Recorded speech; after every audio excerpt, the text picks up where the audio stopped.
47절부터 50절까지의 말씀은 그물 비유로 알려져 있습니다. 그 말씀에서 특히 48절에 좋은 것은 그릇에 담고 못된 것은 버린다라는 말씀을 묵상하면서 저는 이런 생각을 했습니다. 물고기 자신이 아무리 스스로를 가리켜서 좋은 물고기라고 소리치고 소리쳐도 물고기의 좋고 나쁨을 판단하는 기준은 어부에게 있다는 것이죠.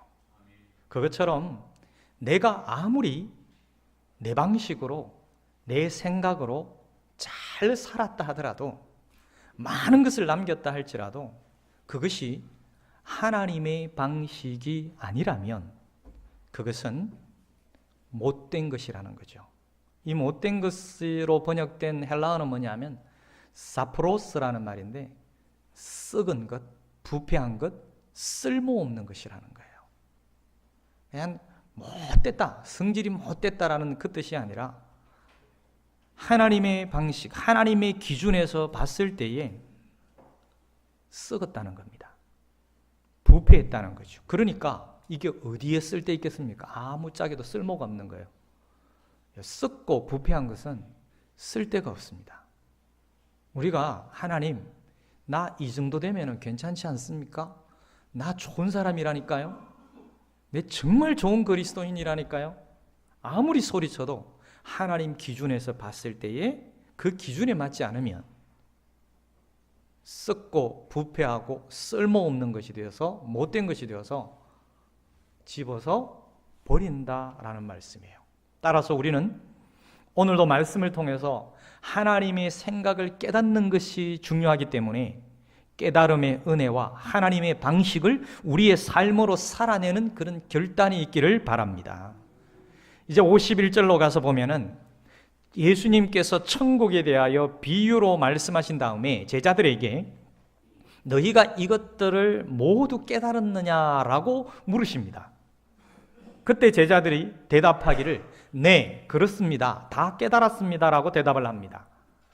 제자들의 이 깨달음이 매우 좀 피상적이긴 하지만 그래도 천국에 대한 인식이 한 걸음 진일보 한 것만은 분명하다고 보여집니다. 이어서 주님은 제자들이 천국의 서기관으로서 역할을 감당해야 한다고 하셨습니다. 천국의 서기관이 감당해야 할 역할이 무엇일까요? 그것이 곧 우리의 역할일 수도 있기 때문에 살펴볼 필요가 있습니다. 예수님이 말씀하신 천국의 제자된 서기관은 어떤 의미일까요? 사실 서기관이라면은 좀 부정적인 이미지가 있기는 한데요. 예수님이 말씀하신 그 의미는 하나님 나라를 위하여 일하는 서기관이라는 의미입니다. 유대인들의 그 회당 구조를 먼저 알아야 되는데, 이 서기관을 이야기하기 위해서는 유대인들의 회당 구조를 보면은 회당에 들어가면은 큰 홀이 이렇게 있습니다. 큰 홀이 있고 입구 맞은편에 책상이 이렇게 놓여져 있습니다. 이제 거기에서 말씀을 강론하는 거죠. 그런데 모든 회당의 거의 구조가 다 비슷합니다. 근데 크기는 좀 다르죠. 그 홀 옆에 보면은 또 큰 방이 있고 작은 방이든지 큰 방이든지 방이 딱 딸려 있습니다. 한쪽에. 근데 그게 어떤 기능으로 쓰이느냐 하면은 거기에 성경 두루마리, 말씀 두루마리가 거기에 쌓여져 있습니다. 정리가 쫙 되어서 쌓여져 있어요. 지금은 회당에 들어가 보면 그 흔적, 옛날 건물 회당에 들어가 보면 그게 뭐 말씀이 지금 쌓여져 있는 게 아니라 방만 있어요. 근데 고대 그 당시에 말씀 두루마리가 쌓여져 있는 거죠. 그래서 정리가 다 되어 있습니다. 막 얽히고 설키고 아무데나 집어 던져 놓은 게 아니라 정리가 다 되어 있습니다. 근데 절기 때마다, 예배 때마다 서기관이 그 방에 들어가서 적절한 말씀, 딱 그 절기에 필요한 말씀이 정해져 있으니 그 말씀을 딱 뽑아서 가지고 옵니다. 그래서 책상 위에 올려놓으면은 그 두루마리 말씀을 읽는 거지요. 그렇게 고대 회당의 서기관은 어느 때에 어떤 토라의 말씀이 필요한지를 알아서 그 말씀들이 적혀있는 두루마리를 적절하게 내어왔습니다. 그와 마찬가지로 하나님 나라를 위하여 일하는 제자된 서기관은 언제 어떤 말씀이 필요한지를 알고 하나님 나라에 대해서 적절하게 말할 수 있는 사람이 되어야 된다라는 것을 말씀하는 겁니다. 따라서 주님의 제자라면 옛것과 새것을 잘 깨달아서 그 깨달음을 마음에 잘 쌓아두었다가 필요할 때에 내올 줄 알아야 한다고 말씀하신 거죠. 여기에서 옛것은 구약의 율법을 가리키고 새것은 예수님께서 새롭게 계시하신 그 진리의 말씀을 이야기하는 겁니다. 그 말씀들을 마음속에 잘 쌓아두었다가 필요할 때에 그 말씀들을 내어놓아야 된다고, 내놓을 줄 알아야 된다는 것이죠. 옛것이 어떻게 새것으로 바뀌고 어떻게 성취되었는지를 이해하고 또한 그것을 잘 가르칠 수 있어야 한다는 의미의 말씀이기도 합니다. 베드로전서 3장 15절에 말씀하기를 너희 속에 있는 소망에 관한 그 이유를 묻는 사람들에게 대답할 것을 항상 준비하라 그랬습니다. 그것이 준비되어 있지 않으면 적절한 말씀을 내놓을 수가 없다라는 거예요. 따라서 주님의 제자로 살아내는 우리에게 필요한 것이 무엇이겠습니까? 모든 그리스도인들은 하나님의 말씀을 반드시 배워야 합니다. 이것은 선택사항이 아니죠. 필수 상황입니다. 하나님의 말씀을 반드시 배워야 합니다. 그리고 그 말씀을 통해서 하나님 나라와 복음을 전수할 수 있도록 배워야 합니다. 또한 예수님의 사상을 지속적으로 알아가야만 되는 거죠. 예수님의 삶을 통해서 드러나는 예수님의 성품을 말씀을 통해서 지속적으로 알아가야만 하는 거죠. 그래야 적절할 때에, 정말 필요할 때에 그것을 내놓을 수 있다는 거예요. 여러분, 하나님 나라의 비밀은 간직하는 데 목적이 있지 않고요, 들려주고 전수하는 데 목적이 있습니다. 회당에 말씀 두루마리를 얼마나 많이 쌓아 놓았느냐, 얼마나 잘 정리해 놓았느냐, 그것이 중요하지 않다는 거예요. 거기에 의미가 있는 게 아니라 목적은 읽혀주고 전수해주고 전해주는 데 의미가 있다는 것입니다. 내가 실제로 살아내는 삶을 통하여 비밀을 폭로하는 사람이 되어야 됩니다. 내가 천국의 비밀을 알고 있다면 이 비밀을 나만 간직하는 것이 아니라 이 비밀은 폭로되어야 되는 거죠. 여러분, 비밀을 폭로하는 재미를 아십니까? 이거 비밀인데 라고 하면서 사람들 다 얘기하잖아요. 여보, 이거 비밀인데, 그러면서 얘기 다 해요. 친구한테, 야, 이거 비밀인데 딱 니한테만 얘기한대. 그리고 얘기합니다. 거기에서 사람들은 희열을 느낀다고 합니다. 그러니까 이 땅에 비밀이 있을까요, 없을까요? 그럼 비밀이 없는 거예요.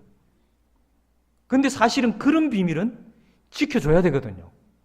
그런데 그리스도인들이 어떤 비밀을 잘 지킵니까? 이 비밀 하나만큼은 진짜 잘 지키는 것 같아요. 하나님 나라의 비밀. 이건 절대 얘기 안 합니다. 얘기 안 해요. 야, 너 요즘 교회 다니는 재미가 어떠냐? 입 다뭅니다. 와보면 알아. 이 비밀을 말할 줄을 몰라요.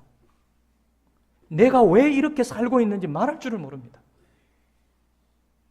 그 비밀을 폭로할 수 있어야 합니다. 그래서 우스갯소리로 그런 말 하잖아요. 좀 가르쳐달라 그러면 안 가르쳐주지 그러잖아요. 이게 우리의 자세가 되면 안 돼요. 못 가르쳐주지, 안 가르쳐주지가 아니라 가르쳐줄까? 얘기해줄까? 이거 진짜 비밀인데 이 비밀은 알기만 하면 정말 기가 막힌다. 얼마나 좋은 줄 아나? 가르쳐줄까? 너 어떻게 그렇게 사니? 아니, 너 어떻게 그렇게 손해를 보며 사냐? 나 같으면 그렇게 사랑할 수 없는데 너는 어떻게 사람을 그렇게 사랑하냐? 야, 어떻게 너 그렇게 잘 살 수 있지? 옛날에는 그렇지 않았잖아. 그런데 왜 지금은 어떻게 그렇게 살? 그런 이유가 뭐냐? 비밀이지. 이 비밀 얘기해 줄까? 이 정말 비밀인데 라고 얘기하면서 가르쳐 줘야 되는 거예요. 이게 여러분 우리의 자세가 되어야 됩니다. 하나님 나라 복음의 비밀은 간직하는 데 의미가 있는 게 아니에요. 예수는 정말 진짜 얘기하면요, 믿는 데 의미가 있는 게 아니라 믿는 것을 살아내는 데 의미가 있는 거예요. 내가 예수를 믿으면 그 믿음을 삶으로 드러내는 데 의미가 있는 겁니다. 내 속에 아무리 믿음을 가지고 있다 할지라도 이 믿음의 비밀을 말하지 않으면, 삶으로 보여주지 않으면 큰 의미가 없는 거예요. 이 비밀은 딱 얘기할 때에 그 재미가 있습니다. 여러분 이 재미 한번 느껴보셨어요? 저도 한번 이걸 한번 이야기해 보니까 진짜 재밌더라고요. 사람 약을 올리는 게 아니라 교회에 대해서 궁금해하고 정말 예수에 대해서 궁금해하는 사람들에게 제가 이렇게 얘기해 봤어요. 야, 이거 비밀인데 얘기해 줄까? 하니까 씩 웃으면서 얘기 한번 해달래요. 그때 이야기하는 거죠. 여러분 우리는 그런 자세를 가지고 살아야 합니다. 그러기 위해서는 하나님의 말씀을 반드시 배워야 되고요, 그 말씀을 통해서 하나님 나라 복음에 대해서 알아내야 됩니다. 그리고 그것을 전수하던 방법을 배워야 돼요. 그리고 하나님의 삶, 예수 그리스도의 삶과 성품과 그 생각을 지속적으로 알아가도록 노력해야 된다는 거죠. 우리 예수님께서 천국의 서기관이라면 그것을 전수해 줄 수 있어야 된다라는 의미로 말씀하는 거예요. 그리고 53절에서 54절을 보면 예수님께서는 천국 비유를 다 가르치신 다음에 어떻게 하느냐면 고향으로 돌아가셨다고 그랬습니다. 고향으로 돌아가서 뭘 하셨습니까? 회당에서 가르치셨어요. 유대교 지도자들이 자신을 죽이려 한다는 것을 다 아시면서도 그런 것에는 아랑곳하지 않으시고 적극적으로 회당에서 천국 복음을 전파하셨어요. 그러자 사람들은 예수님의 그 신선하고 탁월한 가르침을 듣고 난 뒤에 반응이 있었습니다. 그 반응은 뭐냐면 와, 감동을 합니다. 와, 정말 신선하다. 정말 그 가르침이 탁월하다. 그런데 딱 거기까지만 이었습니다. 더 이상 진전이 없었죠. 오히려 그들은 예수님의 지혜와 능력의 근원을 의심했습니다. 마치 설교를 듣고 와, 오늘 설교 진짜 재밌다. 딱 거기까지. 와, 오늘 말씀 정말 좋다. 딱 거기까지. 더 이상의 변화도 없고 더 이상의 진보도 없다라는 거죠. 그때 당시에 그 사람들이 예수님의 말씀을 듣고 오히려 의심을 했습니다. 두 번이나 묻습니다. 도대체 이 사람이 어디에서 이런 지혜와 그 놀라운 능력을 얻었는가? 도대체 어디서 이런 게 왔느냐라는 거예요. 그 근원이 하나님인지 바울세불 귀신인지를 궁금해한 건데요, 고향 사람들은 예수님을 철저하게 출신성분으로만 판단했습니다. 예수님을 만나기 전에 바울을 보면은 바울이 어떻게 했습니까? 예수님을 만나기 전에 바울은 예수님을 육신의 잣대로 알았어요. 그리고 바울이 예수님을 만나고 난 다음에 고백하기를 어떻게 고백하느냐면 내가 이제는 예수 그리스도를 육신의 잣대로 알지 않는다고. 그것이 고린도 후서에 있는 말씀이에요. 그것과 같이 예수님을 만나기 전에 바울처럼 그들은 예수님을 육신의 잣대로 알았습니다. 나사렛 사람들이 그들이 예수님의 아버지와 형제들을 잘 알고 있었다는 것은 단순히 고향 사람이기 때문에 배척한 것이 아니었다라는 것이죠. 고대에는 아들이 아버지의 일을 이어받아서 가족의 생계를 책임졌습니다. 그래서 아버지가 목수라면 아들도 목수의 일을 하면서 거기에서 삶의 모든 명예로운 것들을 추구하고 가족을 부양하면서 율법을 지키며 살아가는 것이 그 당시 일반적인 삶이었어요. 그런데 만약에 어느 누구든지 자신의 영역을 넘어서서 다른 사람의 영역에서 자신의 명예를 추구하거나 자신의 일이 아닌 다른 일들을 하는 것은 자신의 일을 게을리하고 다른 사람의 일에 욕심을 내는 것으로 인식이 되었습니다. 그래서 남자로서 수치스러운 일로 여겨졌던 것이 당시의 유대인들의 사고방식이었어요.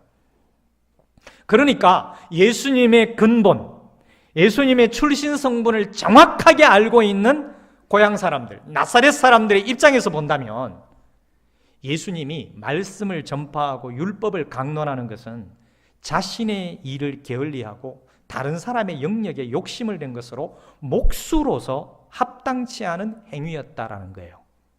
자기들이 보기에는 선지자가 아니라는 거죠. 목수의 아들이라는 겁니다. 하나님의 아들이 아니라는 것이죠. 목수의 아들이 자기가 할 일은 하지 않고 가족들은 다 내팽개치고 가족들 부양은 책임지지도 않고 안 해도 될 일을 하고 있다는 거죠.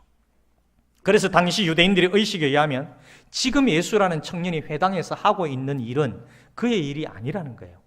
율법사나 서기관들이 해야 할 일이었던 것이죠.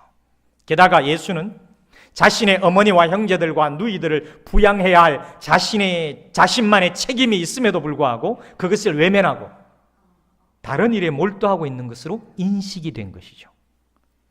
예수님이 나사렛 출신이라서 나사렛에서 배척을 받은 것이 아니라 나사렛 사람들에게 목수로 인식된 사람이 실제로 그 일을 했던 사람이니까요. 목수로 인식된 사람이 30년 가까이 그렇게 살았던 사람이 자신의 영역이 아닌 말씀과 율법에 관련된 선지자 활동을 하고 있기 때문에 배척을 받은 거죠. 그러니까 예수님이 자신을 가리켜서 선지자라고 말씀하시고 실제로 선지자의 일을 하시니까 당시의 유대인들의 사상 속에서 수없이 많은 논란을 불러일으킬 논쟁의 불씨가 될 수밖에 없던 거죠. 논쟁의 불씨가 된 게 당연한 것이었다는 거예요. 그런데도 불구하고 선지자로 불릴 수 있는 드러난 근거가 전혀 없음에도 불구하고 예수님께서 자신과 제자들에게 선지자라는 단어를 사용하시면서 그 의도하신 것은 무엇일까요? 그것은 뭐냐면 하나님 나라를 위해서 일하는 정체성을 제자들에게 인식하게 하시려는 것이었습니다. 선지자는 먹고 사는 생계를 대를 이어가며 살아가는 사람이 아니라 선지자로 부름받았다면, 주님의 제자로 부름받았다면 하나님의 부름을 받고 하나님의 일을 하면서 하나님 나라를 드러내는 사람들이라는 것이죠. 그래서 그리스도인들에게 가장 중요한 것이 뭐냐면 하나님 나라의 일을 드러내는 것이죠. 그래서 먹고 사는 일을 통해서라도 무엇을 드러내야 되느냐면 주님의 사랑을 드러내야 되고 주님의 성품을 드러내야 되고 하나님 나라의 복음을 드러내는 그것이 주된 일이 되어야 된다라는 것을 가르쳐 주시는 것입니다. 57절 말씀에 선지자가 자기 고향과 자기 집 외에서는 존경을 받지 않음이 없느니라.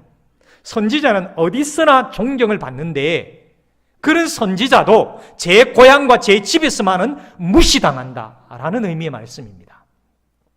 누구보다도 더 예수님을 잘 알고 이해할 것만 같았던 그 고향 사람들로부터 배척당하신 예수님의 그 슬픔과 마음의 고통을 잘 읽을 수 있는 대목이죠.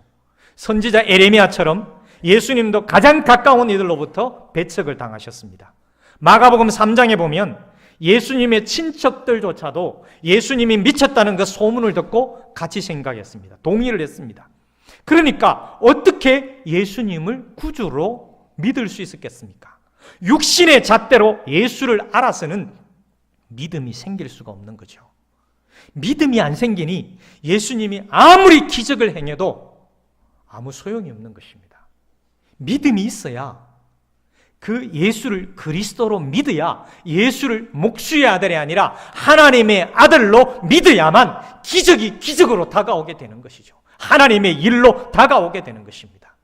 예수님은 선지자들의 주인이십니다. 믿는 사람들에게 무한한 능력을 행하실 수 있는 하나님이십니다. 예수님은 전능하신 하나님이시고 신실하신 하나님이십니다. 그분을 따르는 제자들을 신실하게 세우시고 그들을 통해서 지금도 하나님 나라를 전파하고 계시고 앞으로도 일하고 계실 것을, 일하실 것을 믿습니다. 예수를 믿지 않는 이들에게는 예수님은 하나님의 아들이 아니라 목수의 아들인 것이죠. 사랑하는 여러분, 우리에게 예수님은 어떤 분입니까? 그냥 훌륭한 분입니까? 하나님의 아들 예수 그리스도입니까?